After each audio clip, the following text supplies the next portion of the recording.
Recomeçando mais uma vez, boa noite a todos e todas, né? Boa noite. Estou muito feliz em mais uma vez estar aqui com vocês para a gente continuar a caminhar no conteúdo de processo penal, tá bem? Nós, no nosso último encontro, estávamos vendo jurisdição e competência e, conforme Uli viu em nossas anotações, se não me engano, paramos em incidente de deslocamento de competência, que eu particularmente considero uma matéria muito importante. David tá elegante hoje, hein? Gostei. Bela combinação de cores. Então, a gente vai dar sequência a partir do incidente de deslocamento de conduta. Para você que está nos acompanhando aí pela internet, o nosso plano de voo para o encontro de hoje é esse aqui que está na lousa. Vamos falar sobre o incidente de deslocamento de competência, o IDC. O que é isto? Para que serve? Quando surgiu e quando já foi aplicado ou não, tá? Dentro do IDC, a gente vai ver 3 casos, tá? O IDC 1, que é o caso Dorothy Stenger, o caso da irmã Dorothy, lá do Pará. Depois a gente vai falar um pouquinho sobre um caso de um vereador de Pernambuco, ex-presidente do PT, que também houve aí um pedido de incidente de deslocamento de competência. O vereador Manuel Bezerra de Matos, também advogado e militante de direitos humanos. Por fim, a gente vai falar sobre um terceiro caso, que pode vir a ser um IDC, e só para vocês saberem, existem, se não me engano, cerca de 20 pedidos de incidente de deslocamento de competência, tá? A gente vai ver onde são feitos esses pedidos, quem é a pessoa responsável por fazê-los, e quando é cabível e tudo mais. Na sequência, pessoal, nosso programa, a gente pretende falar sobre a competência para execução penal de sentença da Justiça Federal, David. Pode ser aí que você escorregue numa casca de banana, tá? Eu sei que a gente vai ter aqui no curso popular para a Defensoria Pública um compilado de aulas sobre execução penal. E tenho certeza que nessa oportunidade o professor ou a professora responsável falará também sobre isso. Mas eu acho que nunca é demais repisar. Afinal de contas, o estudo para concurso público também consiste na constante revisão da matéria, não é isso? Então, vamos falar um pouquinho disso também. Na sequência, pessoal, o 6º item aqui, dando sequência naquela numeração que começamos em jurisdição e competência, é para a gente falar sobre a atração de competência, a vis atrativa.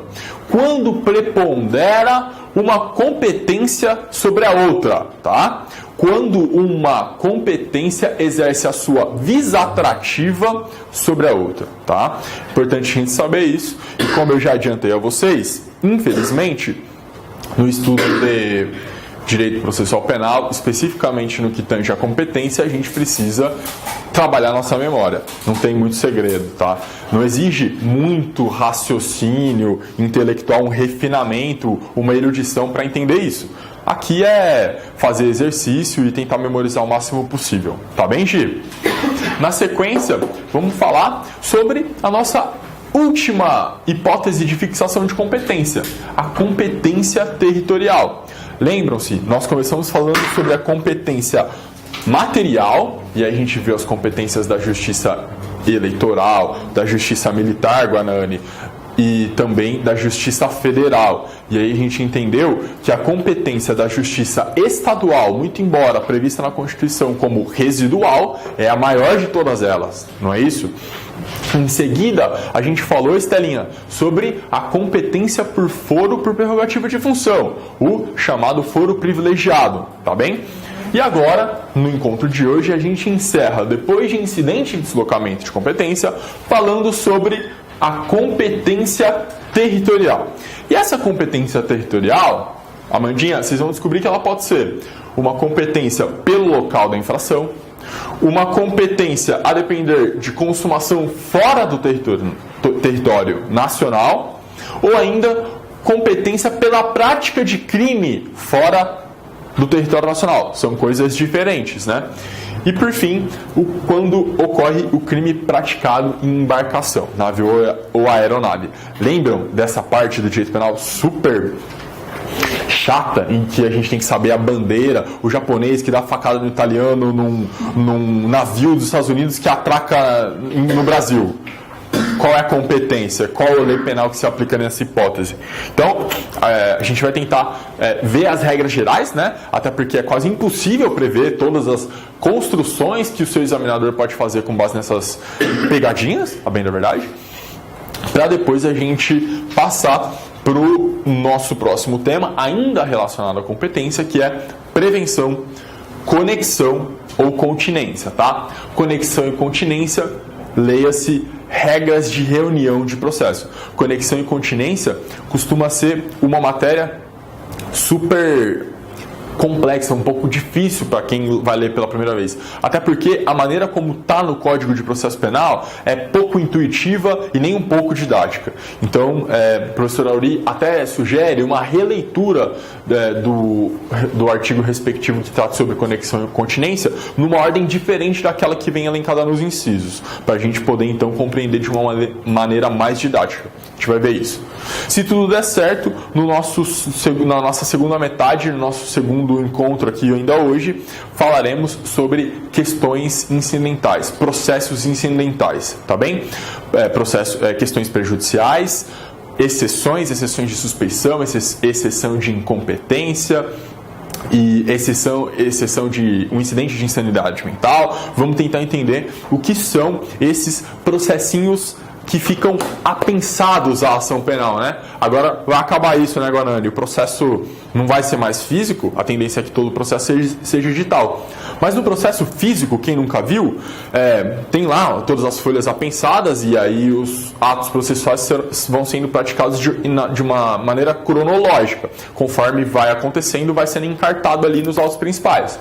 Em regra, essas questões, esses processos incidentais, são aqueles expedientes que se formam em apenso à ação penal principal, tá bem? Nem sempre, é claro, às vezes tramita até em apartado, né? Mas em regra está ali em apenso à ação penal principal, tá bem? Agora no processo digital, em regra, tem um numerinho que você clica e vai para uma outra corrente, um outro fluxo de atos processuais, tá bem? Que se encadeiam ali daquela maneira. Então é isso que a gente pretende falar aqui hoje, tá bem, pessoal? Se você está nos acompanhando pela internet, clique no link na descrição que a Amanda falou que vai colocar dessa vez. A Estela disse que ia colocar, mas não colocou, pelo que consta aí dos autos, no último vídeo. Então, clique no link da vaquinha. Esse curso é um curso gratuito, você pode assistir ele quantas vezes você quiser, em qualquer dia da semana, em qualquer hora, em qualquer lugar. Não precisa pagar nada. Porém, tudo isso aqui tem um custo, né, Gi? Infelizmente, a gente tem que pagar algumas coisas para o curso continuar existindo. Se você gostou de alguma aula, se você se interessou por algum desses conteúdos, por favor, clique no link da vaquinha, colabore lá, acho que não tem valor, né? Pode ser com R$5 até quanto seu coração achar que deve, tá bem? Por favor, clique na vaquinha. Então é isso, gente. Por favor, podem me interromper sempre que necessário. Você que nos acompanha pela internet, tem meu e-mail nos slides, que serão disponibilizados pelo pessoal do cursinho no site. teuan@rcva.adv.br. Se eu falar qualquer coisa equivocada, ou vocês tiverem alguma dúvida, ou não compreenderem qualquer ponto, por favor me escrevam, me interrompam e vamos mantendo esse diálogo aberto. Tudo bem? Combinado? Então é isso, pessoal. O incidente de deslocamento de competência, para mim, é um dos temas mais interessantes na matéria de competência. Primeiro, David, porque não é só um tema de processo penal. Ele é, sobretudo, um tema de direitos humanos, né? E é por isso que eu acredito e aposto nesse tema. É e não é uma novidade. Foi inserido na Constituição Federal pela Emenda Constitucional 45 de 2004, a famosa reforma do Judiciário. Vocês se lembram o que mais veio com essa emenda? Veio lá o CNJ, veio a súmula vinculante, não é, Gi? Veio o inciso 78 no artigo 5º da Constituição Federal, a duração razoável do processo. Diversos institutos e diversas matérias foram inseridas por meio da Emenda Constitucional 45, lá na nossa Constituição. Se eu não me engano, o parágrafo 3º do artigo 5º, que prevê a forma de internacionalização dos tratados internacionais com quórum qualificado, Portanto, essa é uma emenda muito importante para todos os ramos do direito. A gente tem que conhecer a reforma do judiciário. Ah, mas foi em 2004, não é mais tão importante? É sim, eu imagino que você conhecer de onde veio isso, em que contexto surgiu isso, ajuda a compreender aquele instituto específico que você está estudando. Por exemplo, agora, o incidente de deslocamento de competência. E a emenda constitucional 45 inseriu um parágrafo a mais lá no artigo 109. É lá no artigo 109 que a gente descobre, por exemplo, Amanda, a competência da Justiça Federal, não é? A gente vai lá e lê o que é de competência ou não da Justiça Federal.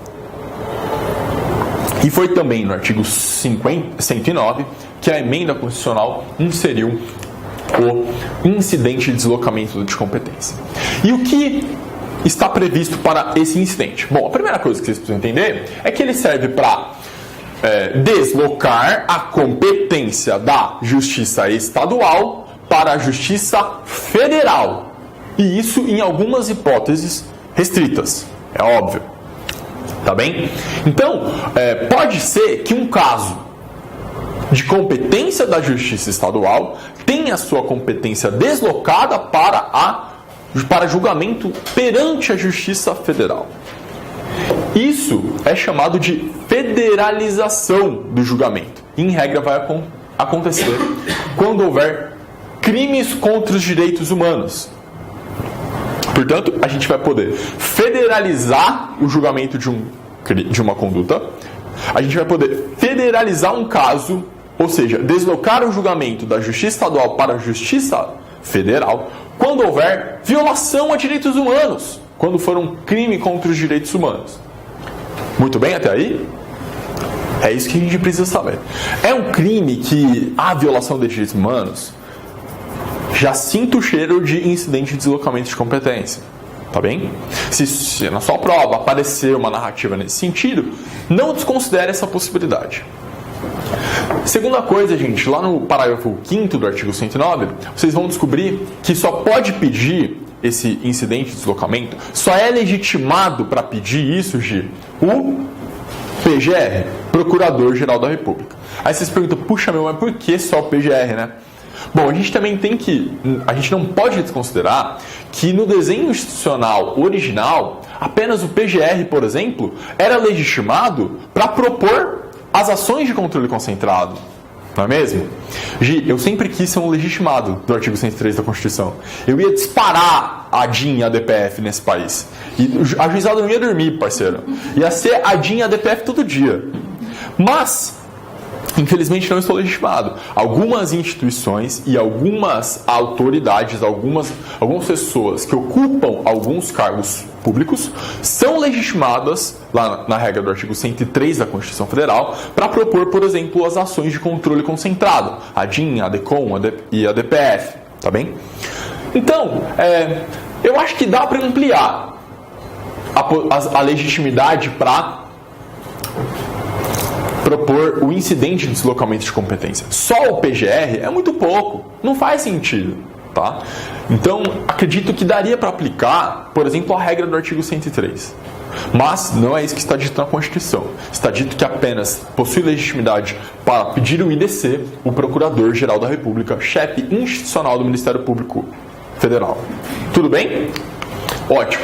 A segunda coisa que está lá no parágrafo 5º do artigo 109 é que o IDC pode se dar a qualquer momento, tanto na fase de investigação preliminar, que pode ser um inquérito, um PIC, uma sindicância ou uma CPI, quanto ainda na fase de processo, quando já houver ação penal, independentemente, inclusive, de sentença. Pode estar aí a sua ação penal em fase recursal, Guarani.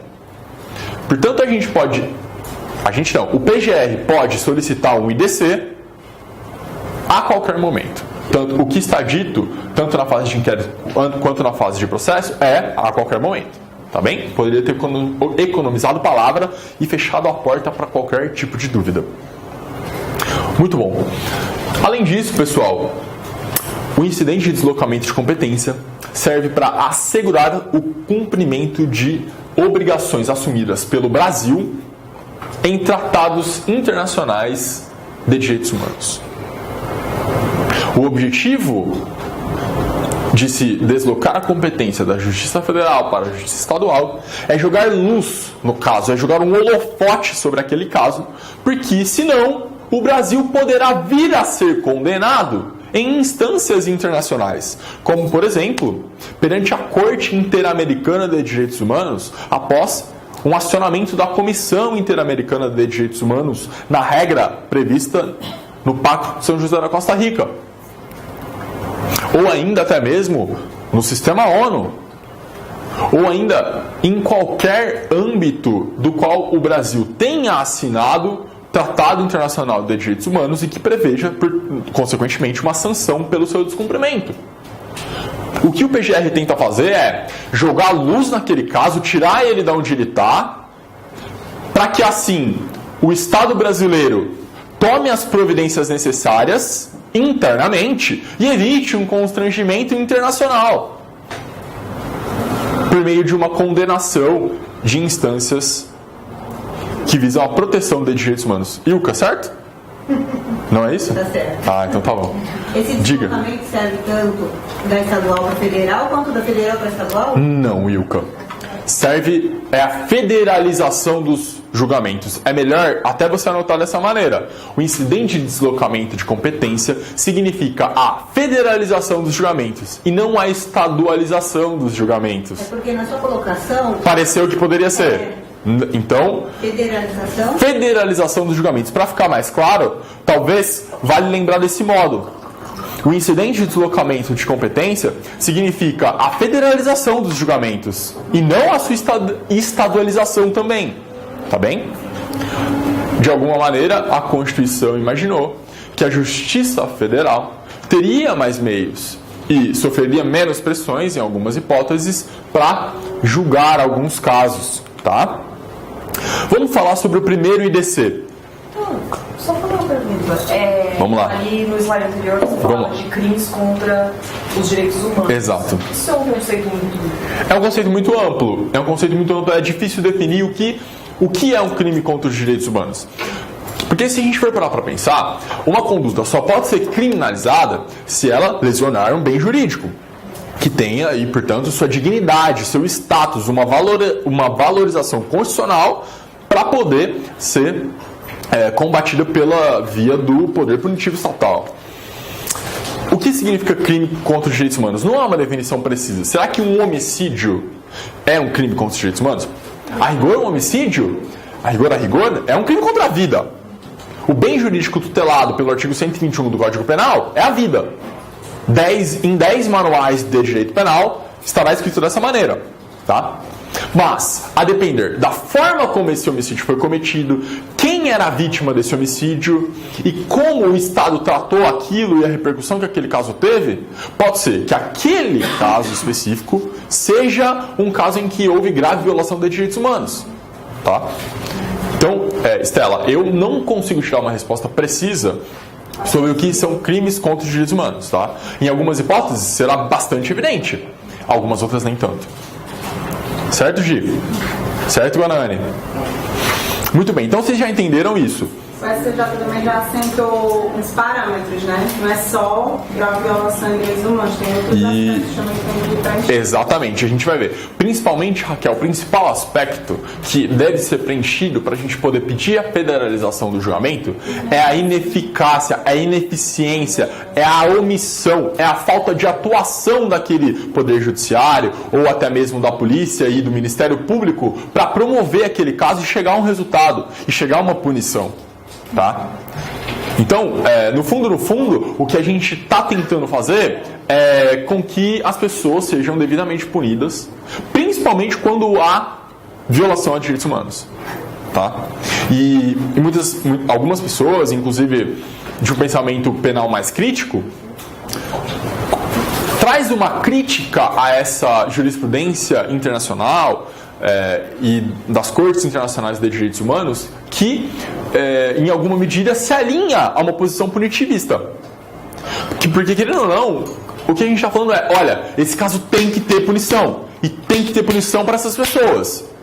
O que acaba reforçando a legitimidade do sistema penal, considerando toda a crítica da seletividade, da superestrutura, de dominação de classes, etc. Percebe? Não é uma bola dividida essa, não é uma questão fácil. Ao mesmo tempo que as cortes internacionais estão dizendo, gente, vocês não podem deixar isso impune, a gente sabe que o sistema penal tem um papel a cumprir dentro da nossa sociedade. E a gente não quer legitimar esse papel. Mas quando a gente pede uma federalização, a gente está usando o argumento de que esse crime tem que ser sim punido. Isso é muito grave. E a gente precisa aqui do direito penal. Percebe? E aí, o que tanto a Constituição quanto a jurisprudência e a doutrina vai dizer é que para a gente pedir a federalização do julgamento do caso, é necessário uma omissão da prestação jurisdicional, uma omissão do acesso à justiça, que está lá no artigo 5º, inciso 35 da Constituição, não é isso? Quando o Ministério Público, a polícia ou o Poder Judiciário deixam de atuar para chegar ao resultado de um julgamento, seja condenatório ou absolutório, ou deliberadamente atua para absolver determinado grupo que cometeu um massacre, certamente estaremos diante de um caso que poderá vir a ser federalizado. Fala, Pedro. Primeiramente, muito obrigado pela excelente didática. Imagina, Pedro. Que isso. Mas o senhor explicando, me veio o caso da companheira Marielle, do Rio de Janeiro. Pedro, sensacional o seu comentário. Dá uma segurada que ele vai aparecer aqui nessa tela em breve. Marielle vive. Marielle vive. Tudo bem? Mais alguma pergunta? Colocações? Ilka. PGR somente ele pode... Somente o PGR por enquanto. Mas qualquer pessoa pode provocar o PGR? Aí é que tá. O ideal é que sim. Mas não, as instituições legitimadas podem provocar. Por exemplo, a defensoria pode, o defensor geral pode provocar, e a defensoria já provocou, no caso das Mães de Maio, por exemplo. A Câmara, o Poder Legislativo, a Câmara dos Deputados pode provocar, o Poder Executivo pode provocar, enfim. Rol taxativo? É um rol taxativo. Na verdade, não está na Constituição, se eu não me engano, mas tem algumas autoridades que estão previstas para poder provocar o PGR na hipótese de deslocamento de competência, tá? Mas o ideal, Ilka, é que haja uma mobilização social, uma pressão para o PGR. Porque é o seguinte, Ilka, o PGR, ele está numa posição que não tem ninguém acima dele. Pensa aí alguém acima do PGR. Se ele falar não, o que você vai fazer? Protesto na porta do fórum? Não tem muito o que fazer. Entende? Tanto que quando apenas o PGR podia propor, se eu não me engano, as ações de controle, havia o chamado PGR Engavetador Geral da República. Né? Fase de ouro da década de 90. O PGR não fazia nada. Você ia reclamar para quem? Não tem para quem reclamar. Tá? Se o PGR sentar em cima, nada vai acontecer. Então não basta apenas uma pessoa fazer um pedido para que o PGR promova um incidente de deslocamento de competência. Até porque a gente sabe que o PGR tá cheio das coisas para fazer aí, né?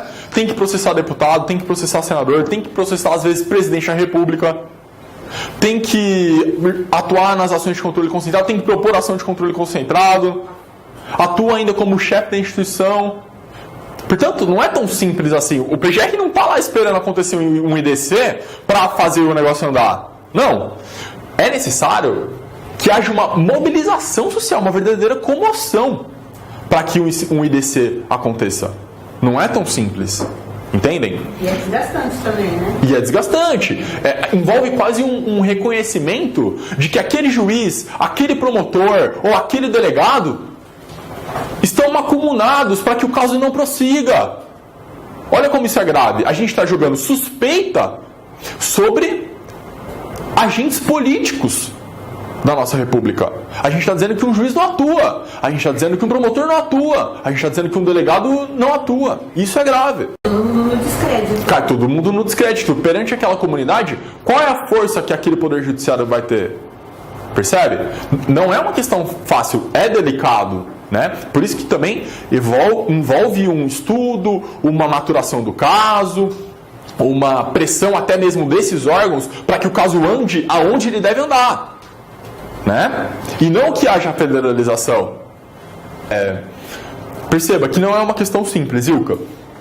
Eu acho que a gente tem que levar isso em consideração também.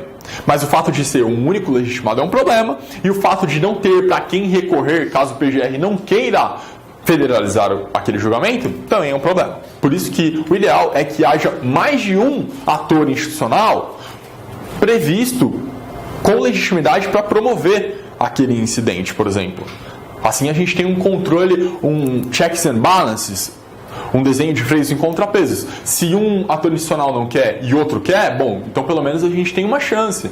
Se há mais de um, a gente consegue levar essa questão para que aquilo ande, aquilo siga adiante. Tá bom?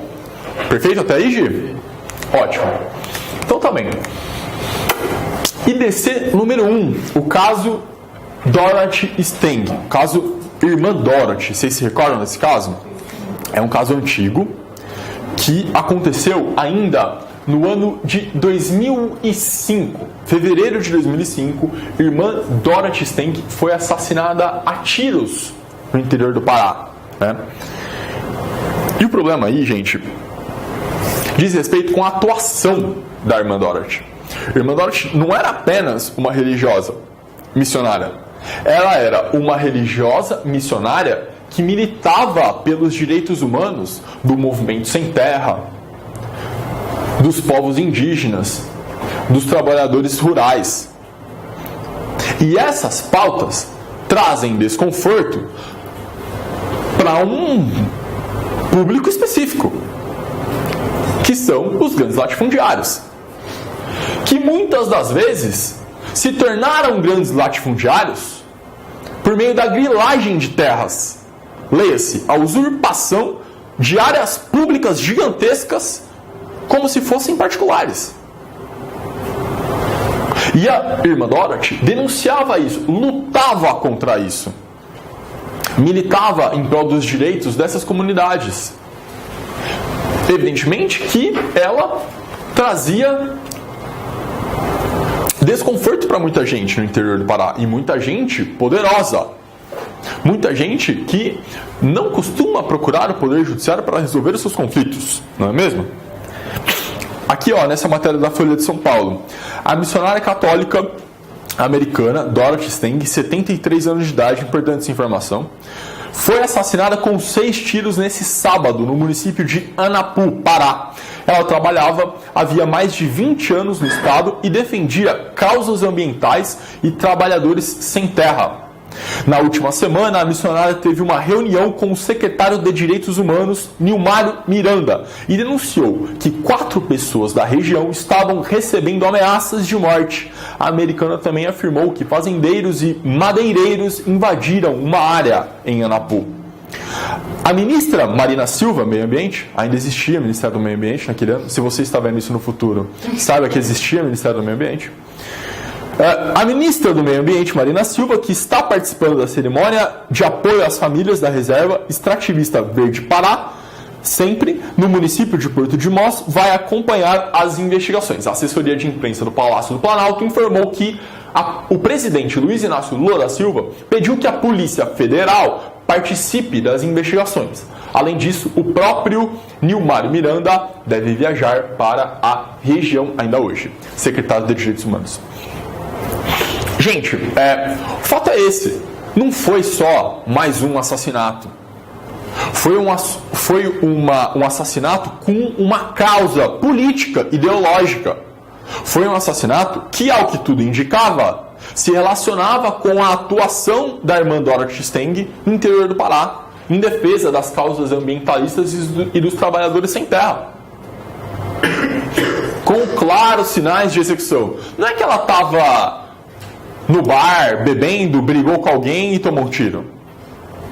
Ou que, sei lá, o marido dela encontrou ela com outro. Ela era uma missionária, uma irmã católica, acho que ela não tinha marido. Então, não poderia ser, por exemplo, um cornicídio, nada nesse sentido. Uma traição. Portanto, é bastante claro que há elementos suficientes a indicar que a irmã Dorothy Stang sofreu a atuação de um grupo de extermínio.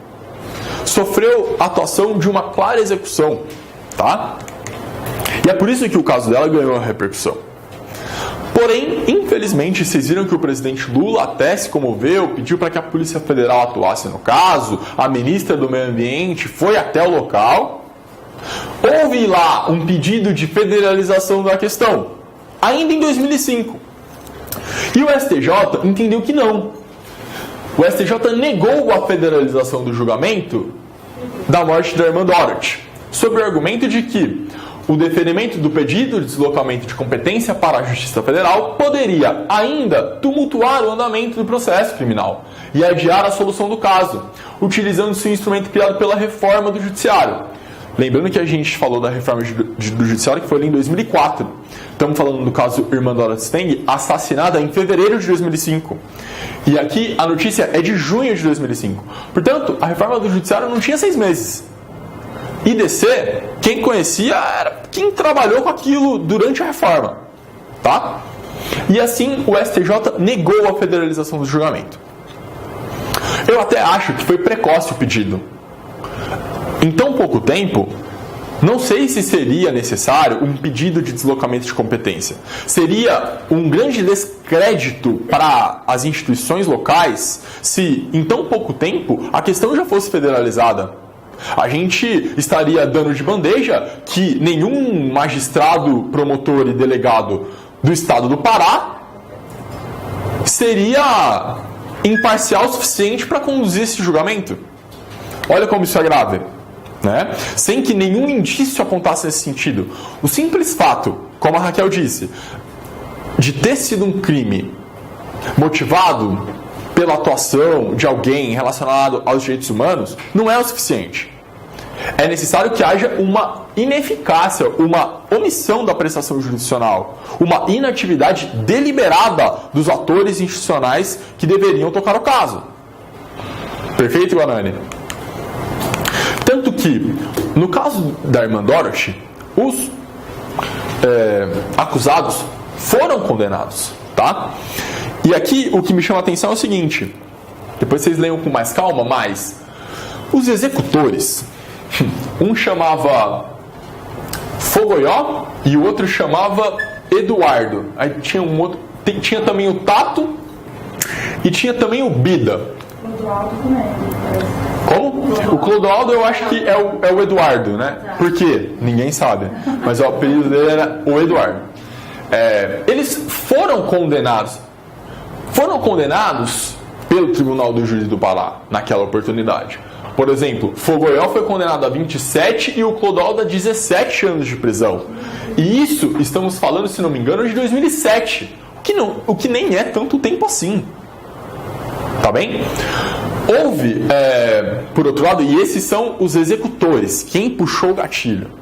E evidentemente que havia uma suspeita de um mandante. E esse mandante, pasmem, era um fazendeiro, tá? Em maio de 2007, o fazendeiro Vitalmiro Bastos de Moura, conhecido como Bida, foi condenado a 30 anos de reclusão em regime fechado sob a acusação de ser o mandante do assassinato de Dorothy Stang.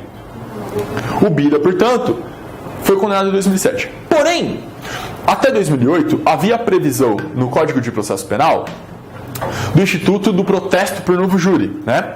Toda vez que alguém era condenado a uma pena acima de 20 anos no plenário do júri, ela tinha direito a um recurso chamado Protesto por Novo Júri. O que significa que, como a pena era muito alta, essa pessoa tinha uma segunda chance.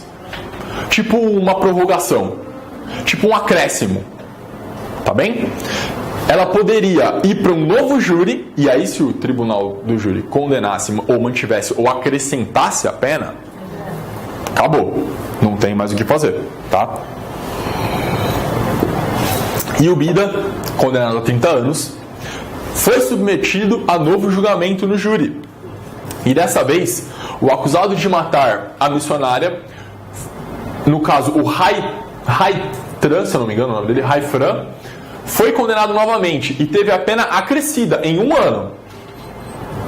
Durante o depoimento dele, contudo, isso no plenário, ele inocentou o fazendeiro de matar a missionária, assumindo sozinho a autoria do crime.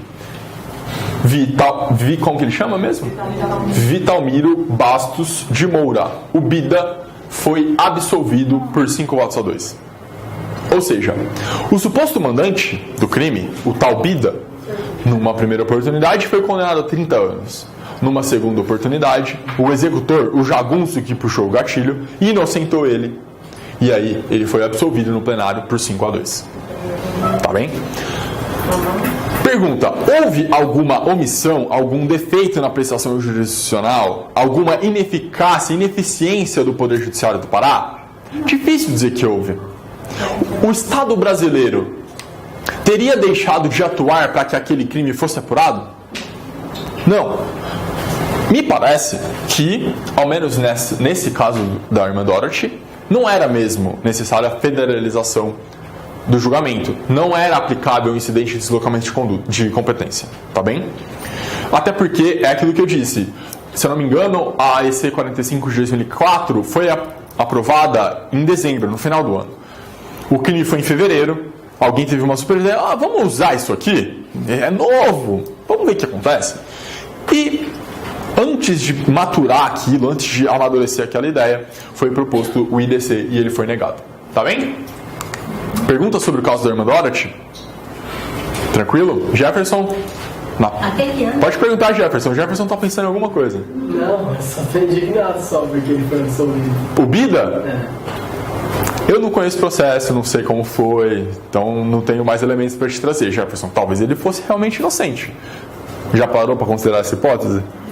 Difícil um fazendeiro ser inocente numa situação dessa. Pois é. Principalmente tendo sido condenado no primeiro julgamento. Fala, Ilka. Desculpa. Imagina. Ano que tinha o Instituto de Unidade de Arrumamento junto? 2008, na reforma dos procedimentos, se eu não me engano. Isso. Tá bem? Gente, nosso segundo caso de incidente de deslocamento de competência é o caso do vereador Manuel Bezerra de Matos. Manuel Bezerra de Matos chegou a ser presidente estadual do PT de Pernambuco. Foi vereador e era advogado militante das causas de direitos humanos. Conhecido pela sua atuação, tá? Já viram esse filme, né? Vocês percebam que não é muita novidade que acontece. Esse é o caso de Manuel Bezerra de Matos. E a boa notícia, Jefferson, é que esse IDC foi aceito. Tá? Foi o primeiro caso em que houve deslocamento de competência. Como eu disse, ele tinha sido vereador, foi dirigente do PT de Pernambuco, advogado e notório defensor de direitos humanos. Assassinado em 2009 por um grupo de extermínio que vinha atuando há vários anos entre Pernambuco e Paraíba. Tá? O julgamento, nesse caso, foi deslocado para a Justiça Federal da Paraíba. A atuação de grupo de extermínio não é muito uma novidade em nenhum lugar do país, tá? Na década de 90, isso era muito mais conhecido, principalmente no estado de São Paulo. Muito mais conhecido. Inclusive, teve policial aí que fez carreira, né, nesse meio e depois foi eleito a vários cargos. Então, o que aconteceu lá foi que esse advogado especificamente foi assassinado. E as instituições não estavam atuando da maneira como deveriam para poder apurar e julgar aquele caso da maneira devida. Tá? Aqui o acórdão do STJ. Então, lembrando, quem tem legitimidade para pedir um incidente de deslocamento de competência é o PGR. E ele faz esse pedido no STJ. Cuidado, porque pode ser que você se confunda e ache que ele faz esse pedido no STF. Porque, afinal de contas, ele senta do lado do presidente do STF. Ele propõe ações de controle concentrado perante o plenário do STF. Então, de repente, você acha que o PGR vai fazer esse pedido de incidente de deslocamento de competência também no STF. Não! O PGR faz o pedido de incidente de deslocamento de competência no STJ. O julgado ficou emendado da seguinte maneira: incidente de deslocamento de competência, justiças estaduais dos estados da Paraíba e de Pernambuco, homicídio de vereador notório defensor dos direitos humanos, autor de diversas denúncias contra a atuação de grupos de extermínio na fronteira dos dois estados, ameaças, atentados e assassinatos contra testemunhas e denunciantes, atendidos os pressupostos constitucionais para a excepcional medida. Jefferson, eu destaquei aqui pra gente 2 itens da ementa que eu considerei mais importantes para a gente poder absorver o que tem no acórdão. E aí é claro que vocês precisam ler pelo menos a ementa inteira. E, se possível, o acórdão. Muito interessante. Esse é o acórdão de 2010. Olha como são as coisas. O incidente de deslocamento de competência ingressou no nosso ordenamento jurídico em 2004. O primeiro só foi acontecer 6 anos depois, em 2010, quase 11, porque o julgado é de novembro. Tá? Eu destaquei 2 itens da ementa. O item número 3, que diz o seguinte, na primeira frase: a existência de grave violação de direitos humanos, primeiro pressuposto, está sobejamente demonstrado. Esse tipo de assassinato, pelas circunstâncias e motivação até aqui reveladas, sem dúvida, expõe uma lesão que extrapola os limites de um crime de homicídio ordinário. Percebe a pergunta da Estela, né? Que não é simples definir quando um homicídio é um caso de violação de direitos humanos ou não. Mas, em algumas circunstâncias, quando as motivações se revelam exatamente porque aquela pessoa vítima do crime militava em prol dos direitos humanos, fica mais evidente. Tá bem? Que aquilo ali não é um crime ordinário, não é só mais um homicídio, não é uma briga de trânsito, não é uma briga no bar, não é um dissabor amoroso. Tá bem? Um segundo item que eu destaquei na ementa: é notória a incapacidade das instâncias e autoridades locais em oferecer respostas efetivas, reconhecida a limitação e precariedade dos meios por elas próprias. Há quase um pronunciamento uníssono em favor do deslocamento de competência para a Justiça Federal. Ou seja, a pressão, a mobilização da sociedade civil em geral e das próprias instituições no sentido de federalizar a questão. E aqui a ementa foi até bastante eufemística, porque o que o ministro relator coloca é que há uma incapacidade das instâncias e autoridades locais em oferecer respostas, e não uma ineficiência ou uma deliberada omissão na prestação jurisdicional, que pode ser o caso às vezes. Legal? Então, pessoal, eu recomendo que vocês leiam a ementa do primeiro incidente de deslocamento de competência do caso do vereador Manuel, tá? Aqui tem um resuminho do caso dele. Não tem. Acho que está no próximo slide. Gente, para a gente terminar falando aqui mais um pouquinho sobre incidente de deslocamento de competência. A Defensoria Pública do Estado de São Paulo representou perante o Procurador-Geral da República, à época Rodrigo Janot, para instaurar um incidente de deslocamento de competência no caso que ficou conhecido como Crimes de Maio, em 2006, em retaliação dos ataques do PCC, que vitimou nas ruas de São Paulo mais de 300 pessoas. Tá bem? Até hoje a gente não sabe exatamente o que aconteceu naquele dia. Há fortes indícios que ali ocorreu uma retaliação de grupos de extermínio contra pessoas ligadas ao crime organizado, ao PCC, a facção criminosa, e também contra vítimas que não tinham nada a ver com nada. Vocês se lembram, mais ou menos? O que foi maio de 2006 na vida de todos nós aqui? Toque de recolher, barricada na rua, incêndio em ônibus, transporte público parado. Você lembra, Érica? Foi um caos geral. A Érica não lembra. Quantos anos você tem, Érica? Muito nova. Tá muito nova, é por isso. É que eu não morava aqui também. Não morava em São Paulo, é verdade. Onde você morava? Bahia. Na Bahia. Poxa vida, bem melhor. Bem melhor. Então é isso. Por isso que eu aposto bastante nesse tema. Pessoal, muito embora a Defensoria tenha pedido em 2006 a federalização do caso, se eu não me engano, Apenas em 2016, o Procurador-Geral da República pediu o incidente de deslocamento dos crimes de maio. 10 anos depois dos fatos. Eu não tenho certeza quando a Defensoria pediu. Se eu não me engano, foi 2010. Mesmo assim, o Procurador-Geral da República só fez o pedido de incidente de deslocamento de competência perante o STJ em 2016. Portanto, eu acho que vale a pena conhecer essa história, conhecer como é que está esse caso. Primeiro, porque foi a Defensoria Pública de São Paulo que provocou o PGR. Segundo, porque o PGR pediu, há 2 anos atrás, o incidente, a federalização do julgamento desses crimes. Terceiro, porque nós aqui nos propomos a fazer um estudo direcionado para a Defensoria Pública. E esse é um tema, como vocês puderam perceber, diretamente relacionado à Defensoria. Perfeito? Ótimo. Aqui, pessoal, a notícia de que o PGR pede a federalização do caso relacionado aos crimes de maio. Isso foi em 15 de maio de 2016, 10 de maio de 2016, quando o caso estava completando 10 anos. Precisou fazer aniversário de 10 anos para que houvesse uma mobilização da sociedade civil organizada, uma pressão no PGR suficiente, com força suficiente para que ele fizesse o pedido de deslocamento. Não é fácil, não é nada simples. Tá bem, pessoal? Defensoria, aqui um outro caso em que a Defensoria Pública de São Paulo quer federalizar.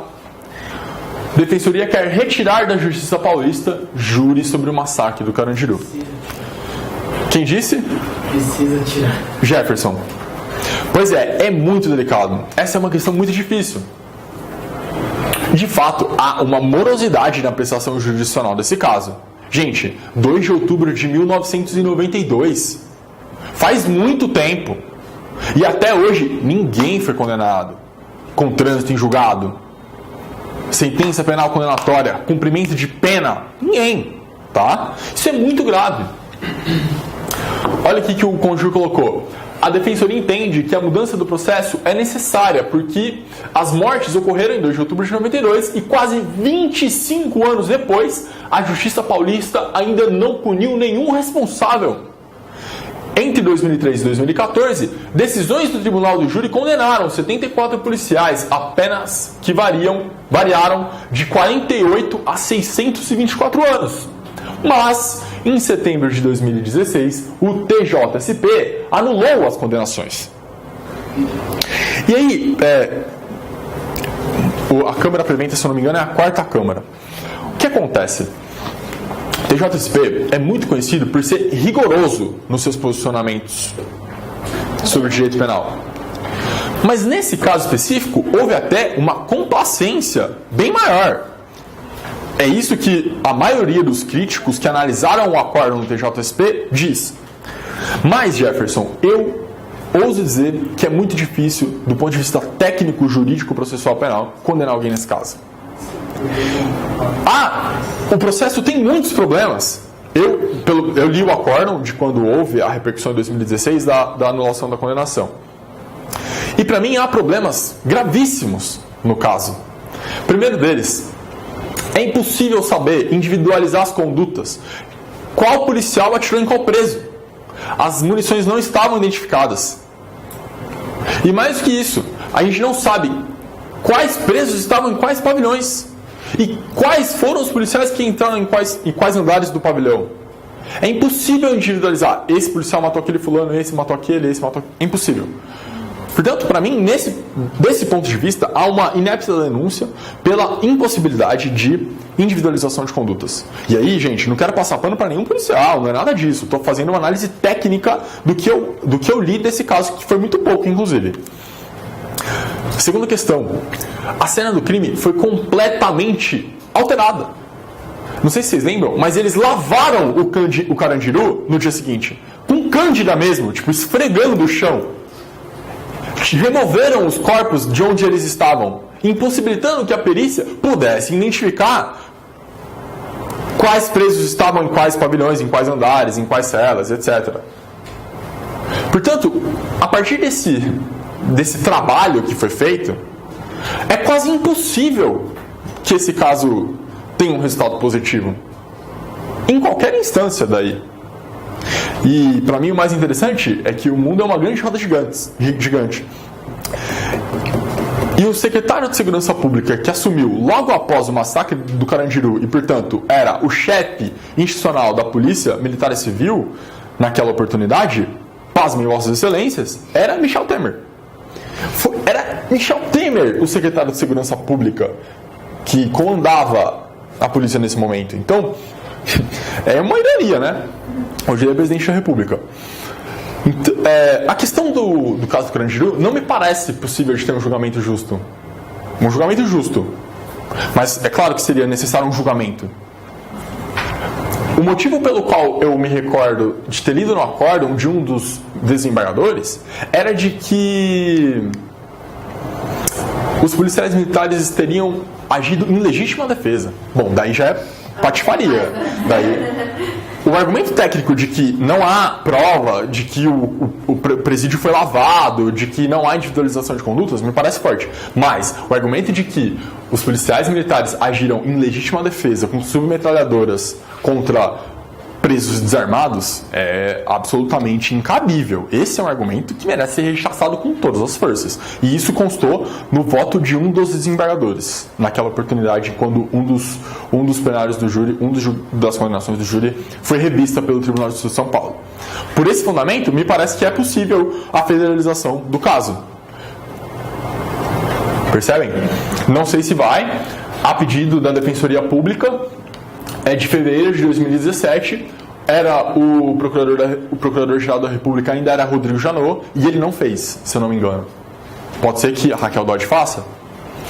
Acho que está com mais problemas por lá também, né, Gi? Então é isso. Pergunta sobre esse caso? E a responsabilidade do governador? Porque chegaram a pedir autorização para entrar, não pode entrar. Você quis... Então, Pedro, é muito complicado. Eu acho que esse é um caso em que a teoria do domínio do fato se aplicaria muito melhor do que da maneira como depois o STF se aplicou ela no caso do mensalão. Me parece que o homem por detrás que comanda uma estrutura organizada em que um comando certamente será cumprido preenche muito mais a teoria do domínio do fato do que no caso do mensalão. Mas também é preciso dizer que na teoria do Roxin só existe uma organização criminosa estruturada para a prática de delitos fora do Estado. Portanto, a gente não poderia considerar a Polícia Militar como uma organização hierarquicamente estruturada para a prática de crimes. Porque, afinal de contas, não é isso. Né, Gil? Então, o ex-governador da época não pode ser responsabilizado. Então, Pedro, é difícil. Eu não conseguiria dizer que sim. Porque eu não acho que a ordem foi dada dentro de um comando hierárquico, dentro de uma organização criminosa organizada hierarquicamente para cometimento de crimes. O Roxin tem um termo específico que é aparato ou estrutura... Me fugiu agora. Aparato ou estrutura hierárquica voltada para a prática de delitos, alguma coisa assim. E eu não acho que as instituições previstas na Constituição Federal podem ser consideradas como esse aparato. A ideia, por exemplo, seria muito mais aplicável, sei lá, a forças paramilitares, como as Farc. Ou, sei lá, qualquer outro tipo de organização paramilitar, entende? Não me parece que é esse o caso. Obrigado. Imagina. Gente, e aí é exatamente aquilo que o Pedro falou. Quem matou Marielle? Assim como no incidente de deslocamento de conduta reconhecido para o vereador Manuel Bezerra de Matos, no caso de Marielle, a gente também tem um homicídio com claros sinais de execução em razão da sua atuação em prol dos direitos humanos. Ela era uma vereadora eleita pelo PSOL que tinha bandeiras feministas, bandeiras contra o racismo, bandeiras pela promoção da igualdade, socialista. Portanto, todas essas características que envolvem o homicídio de Marielle Franco, todas essas circunstâncias nos indicam que o seu assassinato não foi um homicídio ordinário, até pela forma como foi feito, uma rajada de tiros de fuzil. Certo? Isso significa que o primeiro elemento para a gente poder federalizar essa questão, Raquel, me parece estar preenchido. Qual é o segundo? Quem falou? Uli ou Ganani? Raquel. A omissão, a demora da prestação jurisdicional, a ineficiência das autoridades na persecução crimes. Será que tá? A Gigi morou no Rio de Janeiro, ela sabe melhor que eu. Ainda esse ano, a PGR, Raquel Dodge, avaliou pedir a federalização das investigações da morte da vereadora Marielle Franco. Mas a gente tem que ter o cuidado para também não acontecer o voo de pato, que nem aconteceu no IDC da irmã Dorothy. O assassinato de Marielle foi em março, se não me engano. Vamos considerar condições normais de pressão e temperatura. É razoável o tempo que está demorando para acabar um inquérito de um homicídio? Gente, pega lá no Fórum da Barra Funda no Dipo, qualquer inquérito de homicídio. Dura anos, meu. Vai lá no DHPP, tenta ver um inquérito de homicídio. Demora, não é tão simples. Eu entendo que há, nesse caso, uma demanda da sociedade pela resposta muito maior do que em qualquer outro homicídio ordinário, justamente pelas circunstâncias com que Marielle foi assassinada. Mas a gente também não pode sonhar muito alto. Gente, tá dentro daquilo que a gente espera. Eu não conheço o inquérito, não sei quais são os elementos que estão lá colhidos, não sei se tem um suspeito, imagino que sim, né? Ou mais de um, inclusive, né? Portanto, é muito difícil, eu acho cedo ainda para falar sobre federalização do julgamento de Marielle. A cobrança, inclusive, da própria corporação e daqueles que não estão envolvidos, no sentido, vamos passar essa história limpo para a gente mostrar que a gente não tem nada a ver com isso. Entende o que eu estou dizendo? E aí, Gi, eu vou te falar por que eu ainda acho que não é o caso de federalização. A deputada, ou senadora Maria do Rosário, deputada, né? A deputada do PT, Maria do Rosário, fez um pedido na Câmara dos Deputados pela federalização do caso. E o deputado João Willis, que é do PSOL e do Rio de Janeiro, concordou que no momento não devemos pedir a federalização. O que está dito aqui nas letrinhas miúdas é a suspensão do andamento da comissão lá na Câmara dos Deputados. Isso aqui é do dia 4 de setembro de 2018, há um mês, 2. A suspensão foi a suspensão do andamento do pedido de federalização por parte do Parlamento foi definida em reunião nesta terça-feira, 4, por sugestão da presidência do colegiado, deputado João Willis. Me parece que o deputado João Willis é alguém, assim como do partido da Marielle Franco, do estado da Marielle Franco, absolutamente engajado com essas pautas. Acima de qualquer suspeita nesse sentido. Porque levou em consideração argumentos apontados pelo Ministério Público e pela Polícia Civil do Rio de Janeiro, ainda em agosto, conforme lembrou o Willis, o delegado Lages, que comanda a investigação do caso, garantiu que a Polícia Civil vai elucidar o caso e que a Polícia Federal vem colaborando com as investigações.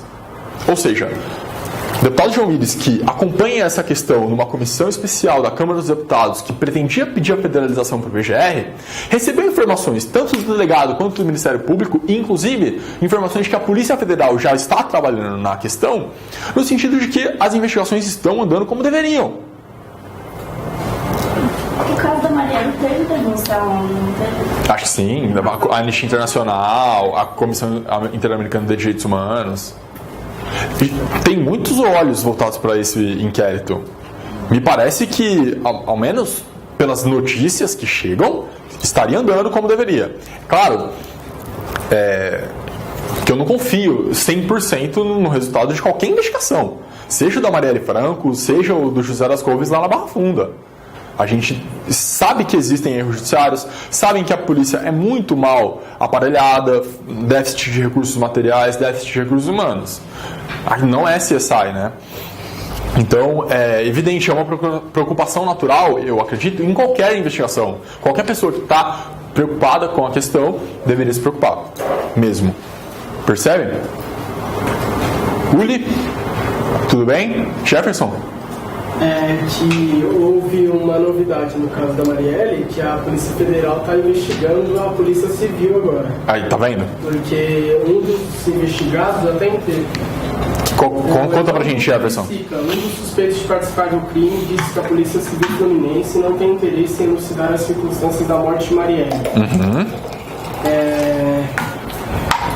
O ministro da Segurança Pública disse que as acusações das duas testemunhas são graves e que elas apontaram nomes e valores dos envolvidos.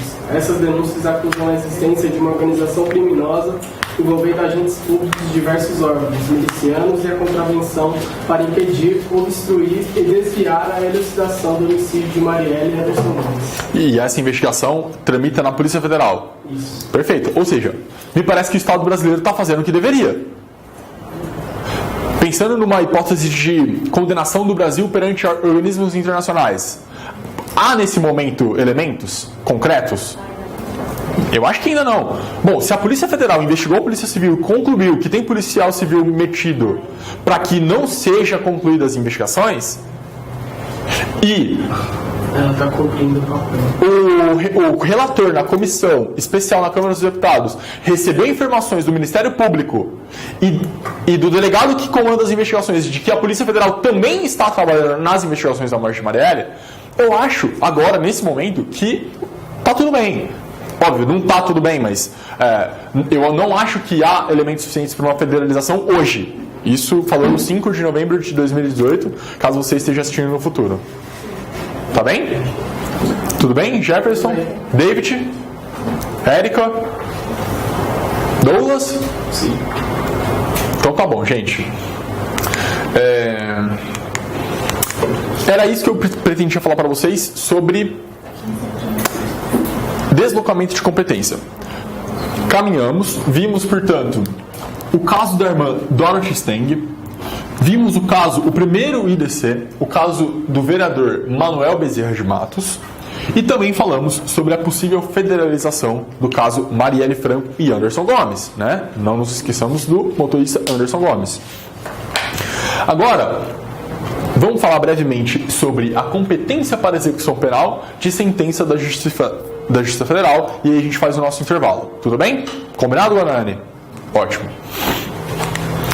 Gente, primeira coisa, eu já disse a vocês que a competência para execução penal depende do estabelecimento em que a pessoa está presa. E não se ela cometeu um crime federal, se ela cometeu um crime estadual, se ela, enfim, cometeu um crime eleitoral. Não existe uma prisão eleitoral, tá? Portanto, a gente vai identificar a competência do processo de execução criminal, que se forma por meio de uma guia de recolhimento ou uma carta-guia em alguns estados. E essa carta-guia é instruída com denúncia, principais peças do processo, sentença penal condenatória e certidão de trânsito em julgado. Essa carta-guia vai ser distribuída para um dos juízes de execução criminal do local em que aquela pessoa, da circunscrição da área em que aquela pessoa está presa.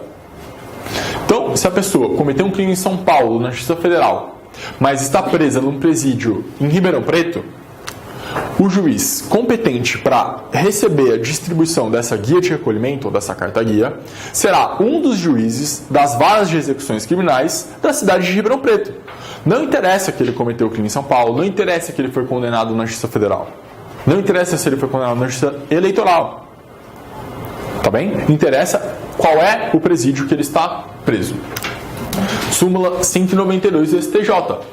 Compete ao juiz das execuções penais do Estado a execução das penas impostas e sentenciadas pela Justiça Militar, pela Federal, pela Militar ou Eleitoral, quando recolhidos a estabelecimentos sujeitos à administração estadual. E vice-versa. A recíproca também é verdadeira.